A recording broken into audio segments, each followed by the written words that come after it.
Oui, nous sommes de retour et je suis en compagnie de Luc Tremblay. Bon matin, Monsieur Tremblay. Bonjour, Madame Tremblay. Et puis, oui. Merci de m'accueillir. Ça fait plaisir. Bienvenue à l'émission. Vous, là, vous êtes responsable des relations publiques du club de Chicoutimi pour le mouvement, le club Toastmasters, francophone. Absolument. Vous teniez à ce qu'on le spécifie ce matin. Oui, francophone, parce qu'il y a également un club anglophone.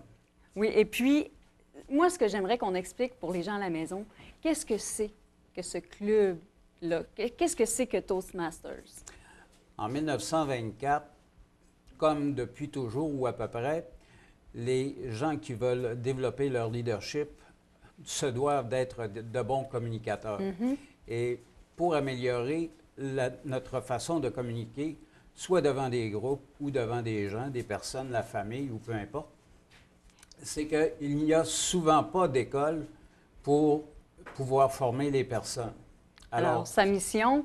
La mission première du Club Toastmasters, c'est de développer notre façon de communiquer devant des groupes. Que ce soit 2 personnes, à partir de 2 personnes, c'est un groupe. Et souvent, on n'est pas nécessairement à l'aise de le faire, OK, parce qu'on n'a pas suffisamment de confiance en soi pour le faire.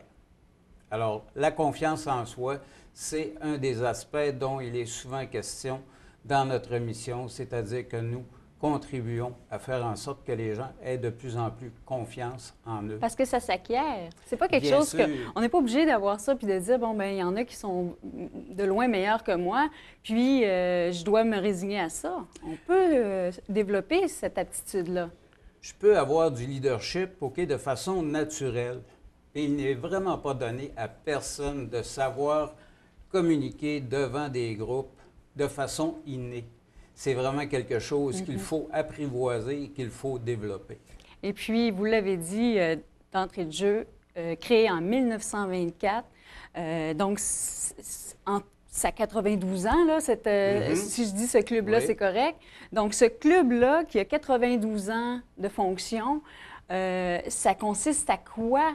Les services, alors quand ça a commencé, j'imagine qu'il y avait un besoin à combler, comme vous dites, en communication, mais ensuite, il y a eu le peaufinement, il y a des rencontres. Expliquez-moi un peu les services de... La façon de procéder est à peu près la même depuis toutes ces années. C'est-à-dire que nous sommes un laboratoire et nous permettons à nos membres d'expérimenter différentes façons de présenter leurs projets, leurs discours, ou tout simplement d'acquérir une meilleure capacité de pouvoir communiquer de façon verbale avec les gens. Et puis, il y a combien de clubs? Parce que, bon, si on dit ici, on a même la chance d'en avoir un à Chicoutimi. 2. 2? Ah, oui. Fait que vous voyez, hein? Oui. Les gens, là, sont souvent... Moi, quand je me suis informée, qu'est-ce que c'était que ce club-là? J'étais méconnaissante, vraiment, parce que je pensais que c'était des cours de langue. Et puis, je me suis rendu compte que on ne touche pas à ça, c'est vraiment le côté communication, le côté apprendre à développer ça dans plusieurs situations de vie. Exact. On parle à la maison, les réunions familiales, mais on parle aussi en entreprise. En entreprise, bien entendu, et un peu partout, puisque ça peut aussi être une meilleure façon de communiquer avec ses enfants, de communiquer d'abord, parce que 3 volets vraiment importants. OK? Dans la communication, il y a que je dois penser à ce que je vais dire. Ensuite, il faut que je le dise. Et la dernière partie, c'est l'écoute.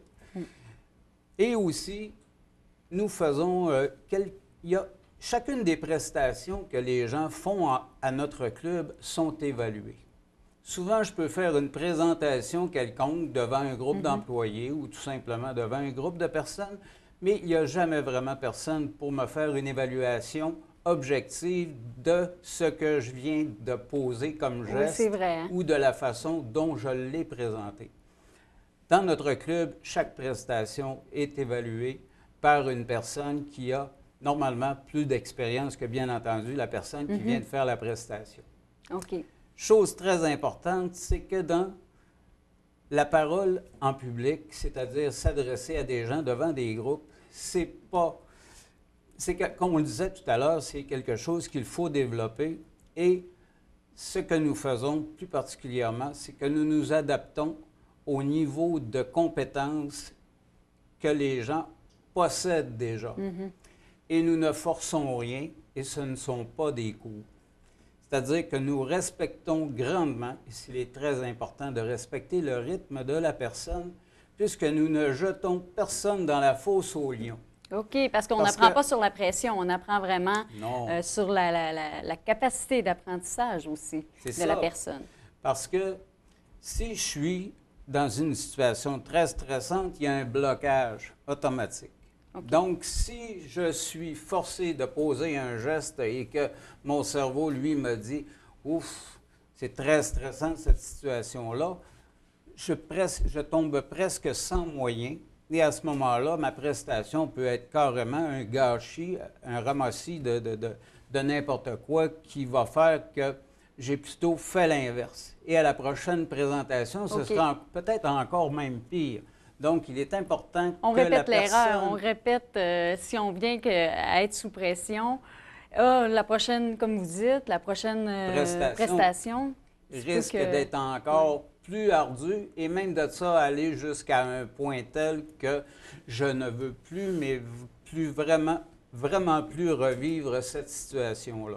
Alors, il est important pour nous d'accompagner la personne dans ce qu'elle vit et de ne pas brusquer rien. OK. Respecter le rythme de la personne. Donc, la fréquence, quand on parle de fréquence, c'est au rythme de la personne. Oui, tout à fait. Et puis, ça dure combien de temps, ces rencontres-là? Ce sont des rencontres de 2 heures. OK, quand même. Qui commencent à 18 heures, qui se terminent à 20 heures, et c'est à toutes les semaines. Nous nous réunissons dans un restaurant, dans une salle fermée où les gens pourront s'exécuter vraiment tout à fait de façon à l'aise. Et ce sont des réunions où, petit à petit, les gens vont prendre des rôles et non pas auront à faire des présentations très longues dès les premiers instants. C'est là le respect du rythme. Parce que il est bien entendu que certaines personnes ont peut-être déjà toutes sortes de bonnes habiletés dans ce sens, mais tout simplement veulent améliorer leur façon de le faire. Mais certaines personnes partent vraiment de zéro et nous pouvons autant accompagner une personne qui a peu d'expérience qu'une personne qui en a déjà beaucoup. Alors, à qui ça s'adresse, ces services-là? Ça s'adresse à monsieur tout le monde, madame tout le monde. Ça s'adresse à différents types de personnes qui veulent tout simplement améliorer leur façon de communiquer devant des groupes. Ça peut être pour une personne qui veut accéder à un poste supérieur dans une entreprise, une personne, comme on le disait tout à l'heure, qui veut tout simplement être capable de porter un toast sans le grand embarras que cela peut provoquer, puisque souvent, une personne qui porte un toast devra se lever pour mentionner à qui s'adresse ce toast. Toute l'attention est sur elle. Exactement. Et là, qu'est-ce qu'on fait avec cette attention-là? Comment on la gère?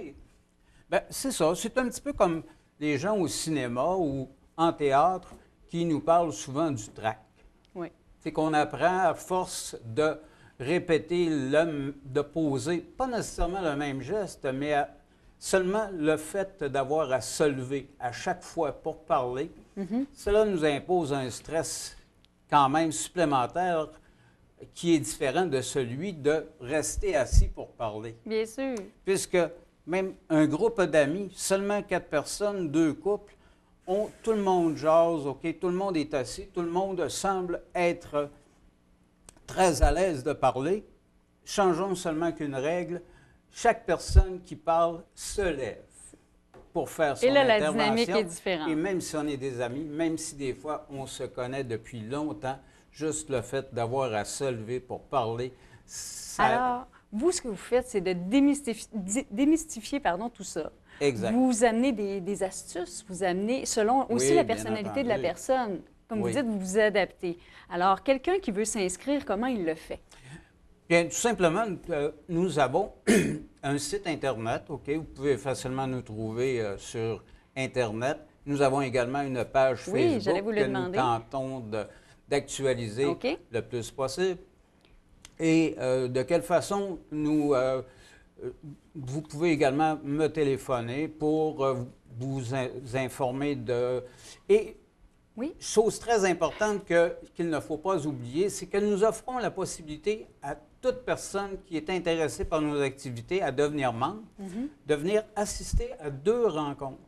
Ah, Sans exploratoire. aucune obligation, pour voir de quelle façon nous réussissons à mettre les gens à l'aise dès les premières rencontres. Alors, non seulement les gens peuvent avoir toute l'information sur votre site Internet, Oui. peuvent aller là-dessus, mais peuvent aussi assister à des rencontres Oui. pour savoir si ça leur sied, si ça leur convient.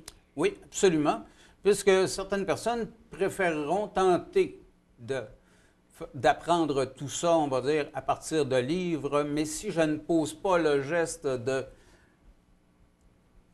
parler devant des groupes régulièrement, bien, il est Il y aura à peu toujours près peut-être le certain blocage. qu'il y aura un manque quelque part, puisqu'il n'y aura pas de rétroaction sur la présentation que la personne va avoir faite, et ce, par des gens qui quand même s'y connaissent. Et en terminant, quels sont les projets pour 2016? Pour 2016, à notre club, c'est comme les membres peuvent arriver en tout temps de l'année, puisque chaque rencontre n'est pas la suite de la précédente. OK.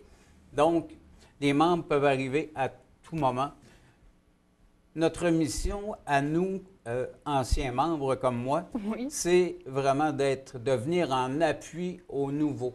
Et chaque nouveau membre aura un mentor de façon à lui permettre d'avoir une personne ressource à qui s'adresser pour poser des questions sur ma prochaine présentation sera ça. Est-ce qu'il y a des choses que j'ai oubliées auxquelles il faudrait que je pense pour pouvoir réussir la meilleure présentation, des choses semblables?